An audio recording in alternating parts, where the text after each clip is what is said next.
Bonjour les amis. Alors aujourd'hui je suis chez Toto, un de mes meilleurs copains qui adore jardiner. Il a commencé le potager il y a quelques temps, il s'est lancé dans les tomates, il a eu plein de soucis, mildiou et autres. Et cette année, il a pris le taureau par les cornes, il a décidé de construire une superbe serre. Alors on va aller voir sa serre et puis je vais en profiter pour lui donner 2-3 conseils pour avoir des super tomates et en quantité. Allez, on y va.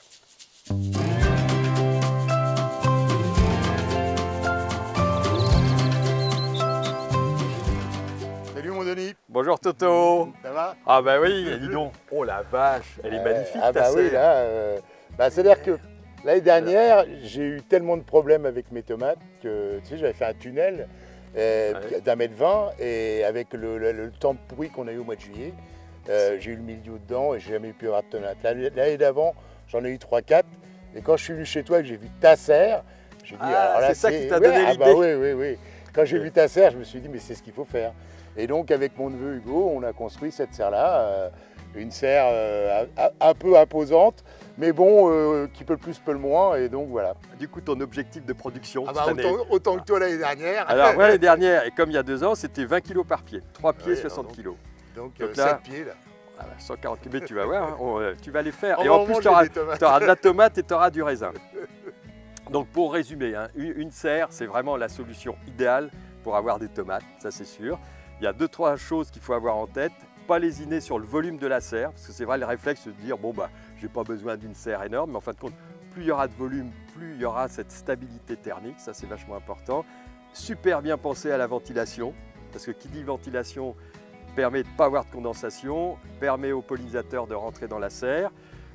Approvisionnement en eau, ça aussi c'est important. Puis après, le sol, hein, mais on va en parler au moment de la plantation. En plus, j'ai vu que tu as choisi de la tomate greffée. Bah oui, parce que tu m'avais dit justement, prendre la tomate greffée, c'est ce qu'il y a de mieux, ça donne des beaux pieds et ça pousse vraiment très bien. C'est plus productif, c'est moins sujet aux maladies, mais on va voir ça en détail en plantant. Travaux pratiques maintenant. Je rentre dans la superbe serre. En plus, c'est chouette, tu as mis une petite esplanade. Un petit plancher, oui. C'est génial. Donc au niveau du sol, ça y est, tu as bien bossé, tu as tout ameubli. Oui, j'ai à la grelinette. La grelinette, et puis après un petit coup de croc pour essayer de casser les mottes. Ameubli. Voilà. Donc les variétés, en plus tu as choisi des variétés de tomates différentes, c'est bien ça? Oui, il y a la cœur de bœuf, la noire de Crimée, la cornue des Andes, et toute greffée. Voilà, et puis ça c'est une ronde charnue. La ronde charnue, tout un programme. Voilà. Et là, dans le milieu, il y aura un pied de tomates cerises. Donc en tout, t'en mets 7. 7, voilà. On en met 3 d'un côté, 3 de l'autre. Et puis un au milieu. Okay. Ça te paraît bien? Oui, je pense que... Alors justement, là, on serait tenté d'en mettre un peu plus. Parce que là, mais je vais te dire, comme en plus, je t'ai expliqué l'autre fois, moi, je ne les taille pas. Oui, je ne taille pas les pattes. Ça veut dire que comme tu ne les tailles pas, ça va devenir des buissons énormes. Et là, un truc, ça je trouve ça génial parce qu'on se prend la tête avec des tuteurs et tout simplement du treillis soudé, un très léger treillis soudé. Tu trouves ça dans les magasins de matériaux que dalle. Et alors là, tu as peaufiné le truc parce que c'est amovible. Ah bah oui, c'est amovible pour pouvoir travailler dessus au départ et après tu rabaisses. C'est génial, tu peux les faire aller à 3 mètres. Hein. Ah oui. Là déjà, il y a 2 mètres, je pense que c'est pas mal. Ah bah oui, moi là dans ma pseudo-serre, parce que c'est... Ah non, c'est une vraie. Moi, ça allait, ici, ça allait à 2,50 m. Ah oui, ça allait à 2,50 m. Tu vois, c'est bien. Bon. Donc, tout ça pour dire, il ne faut pas les mettre trop serrés, parce que chaque pied, il va comme ça. Donc, alors maintenant, on va parler fertilisation, parce que là tu as une super terre. Hein, on voit que ta terre, elle est bonne, parce que, tu vois, elle est limoneuse, argileuse. Donc, ça veut dire qu'elle va bien retenir quand même de l'humidité. Hein, elle va retenir des éléments nutritifs, mais encore faut-il lui en apporter, parce que tous ces pieds de tomates greffées, c'est hyper gourmand. Ce que je te propose, c'est qu'on va mettre un compost, hein, donc un amendement organique, et on va vraiment mettre la dose. Moi, j'ai un truc de grand-père. J'ai préparé hier, là, dans ma brouette, là, des feuilles d'ortie. Alors, c'est vrai. Alors, on m'a dit que c'était idéal pour les tomates, donc j'ai coupé les orties, j'ai enlevé les feuilles, laissé les sommités, ils mettaient ça dans le fond pour donner de l'engrais aux tomates. Ça leur donnait des coups de fouet.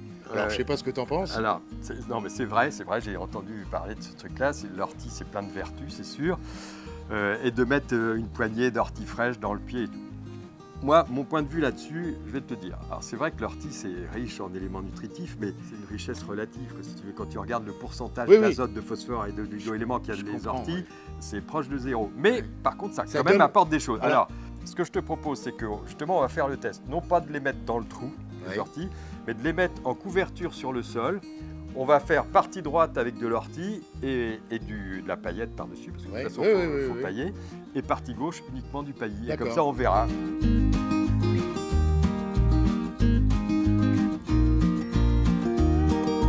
Alors, le compost, pareil, une erreur à ne pas faire, c'est d'enfouir le compost trop profondément. Le compost, on va l'incorporer superficiellement à la griffe, au croc, et c'est tout. Tu ne vas pas le mettre en profondeur.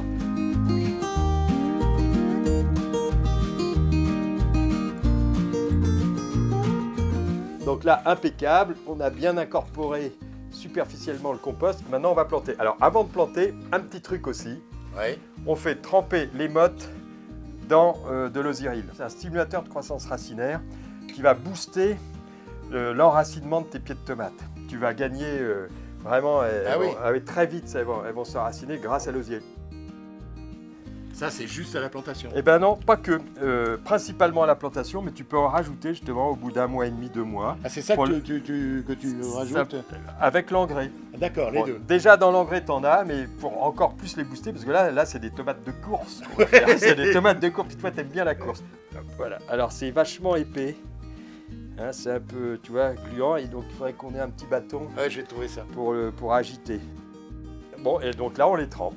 D'accord. Alors, un très bon critère aussi, quand tu achètes des plants comme ça, c'est de bien regarder la couleur des racines. Les racines, elles sont bien blanches, ça c'est bien, parce que ça veut dire que le pied, il n'a pas peiné. Si tes racines sont un peu marron foncé, c'est pas bon signe.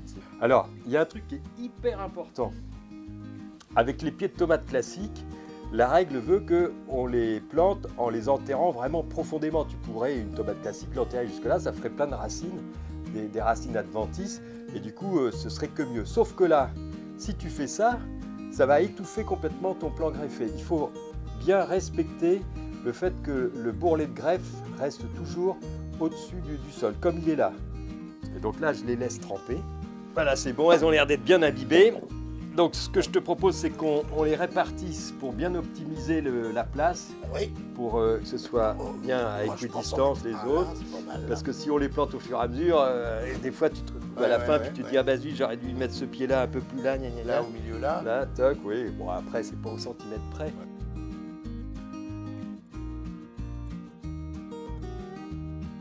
Donc maintenant qu'on a bien prévu les endroits où on va planter nos tomates, on va positionner les tuteurs pour ne pas abîmer la motte. Tout à fait. Donc tu as des super tuteurs spirales qui vont permettre à chaque plant de tomate d'atteindre la hauteur des treillis soudés. Après, quand ils seront dans le treillis soudé, ils vont se tenir, on a dit ficelle et tout. Donc voilà, on va se les mettre.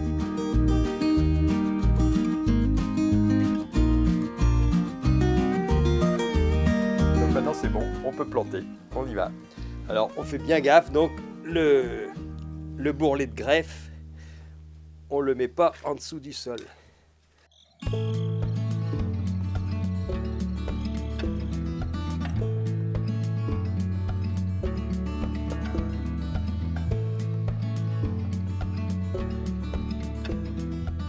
C'est pas grave si c'est un peu tordu, Denis, c'est pas...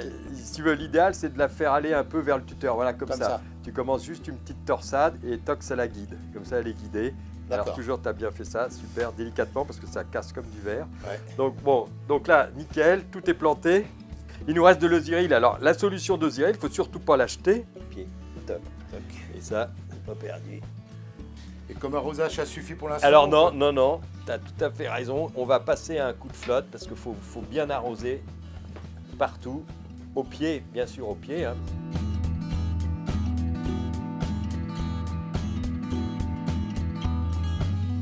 Bon, alors maintenant qu'on a arrosé, on va pailler. Et alors comme tu as de l'ortie séchée et du chanvre, ce que je te propose, c'est qu'on va mettre de l'ortie un pied sur deux pour faire le test. Et de toute façon, on recouvrira le tout de chanvre. Oui, d'accord. Ça, un pied sur deux avec l'ortie. Donc ok, bon, on y va. L'ortie, elle est où? Elle est là. Elle est là. Tu prends avec les mains, Denis? Oui. Non, mais elle est déjà un peu séchée. Oui. Oui, bah, je vais te laisser faire alors. Elles ont commencé à fermenter. T'as vu, c'est dingue à moitié. Donc on a mis l'ortie, un pied sur deux, et maintenant on passe au chanvre. Le paillis de chanvre. Alors tu sais pourquoi j'ai choisi du chanvre? On aurait pu mettre de la paillette de lin ou de la cosse de sarrasin. Et bien, tout simplement parce que le chanvre, comme le lin, c'est très clair. Ouais. Et du coup, il y a moins d'effet d'emmagasiner la chaleur comme avec la cosse de sarrasin. Avec la cosse de sarrasin, comme on est en serre, dehors, au contraire, c'est génial la cosse de sarrasin. Mais là, sous serre, je me suis dit, il vaut mieux quand même qu'on prenne un truc blanc. Ça va renvoyer un peu, parce que sinon, ça va accentuer encore plus l'effet d'échauffement. C'est pour ça, dans une serre, hein, c'est ce que je te disais tout à l'heure, mets un thermomètre mini-maxi pour bien prendre compte. Ça. Pour que, éventuellement, si tu vois qu'il y a vraiment une montée en température, ben, que tu fasses d'autres ouvertures dans la serre, tu vois, pour vraiment que ce soit hyper ventilé. Alors, le paillis, idéalement, il faut en mettre au moins 3-4 cm. Donc 3-4 cm, ça veut dire 30 à 40 litres au mètre carré. C'est principalement autour des pieds de tomates? Ah oui, alors autour des pieds de tomates, et tu laisses un cône comme ça, tu vois. D'accord. Toujours pour ne pas enfouir le pied. Ouais, le coller, jamais l'enfouir, tu vois. Toc. D'accord.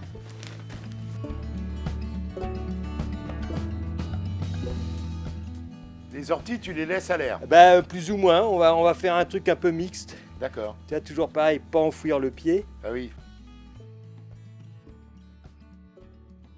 Donc tu vois, Toto, maintenant on a bien réparti le chanvre, mais tu as vu, le chanvre c'est hyper sec, hein, il y a 3-5% d'humidité. Et du coup, malgré que ta terre était humide, là, il commence à faire beau, chaud et tout, je pense que c'est bien d'arroser à nouveau le chanvre, toujours en faisant gaffe de ne pas mouiller les pieds de tomates, pour bien imbiber le chanvre, tu vois, comme une pile. Donc il va se gorger d'eau et ça va faire un tapis d'humidité favorable à toute la vie du sol qui est en dessous. Donc là, avec le jet, consciencieusement, on va bien... Voilà, exactement, comme une pile, voilà, parfait. En plus, tu vois, ça va plaquer le chanvre au sol. Et voilà. Et ben super. Bon, ben écoute, c'est chouette, hein, ça a de la gueule. C'est beau, hein. Maintenant, il faut continuer de bichonner ça, de regarder. Et puis la récolte, ben, là, attends, on est dans 3 mois. On va en avoir à peu près. Ouais. Et par pied de tomate, on se fait quoi comme objectif? 20 kg par pied? Ouais. 140 kg. Mais remarque, il y a un truc qui est emmerdant, c'est que le cours de la tomate, il va chuter. Hein. Ah bah oui. Le cours de la tomate va toucher. Non, on s'interdit de vendre de la tomate. Ah non, non. Consommation personnelle. Je te Merci Denis. Ah bah écoute, de rien, c'était un plaisir. C'était un plaisir pour tous tes conseils. Et puis la prochaine fois, salade de tomates. Manger des tomates. Avec du basilic. Voilà. Non, c'est chouette. Bravo. Super. Merci. Voilà les amis, c'est une belle histoire qui commence de culture de tomates sous serre. Mais sincèrement, hein, je vous certifie une serre pour les tomates, c'est vraiment l'idéal. Et c'est plein de kilos par pied de tomate. Alors c'est vrai que ça demande un peu de boulot au départ, mais une serre c'est pour plusieurs années. Et les tomates c'est tellement bon. Voilà, allez, salut les amis, à la prochaine vidéo.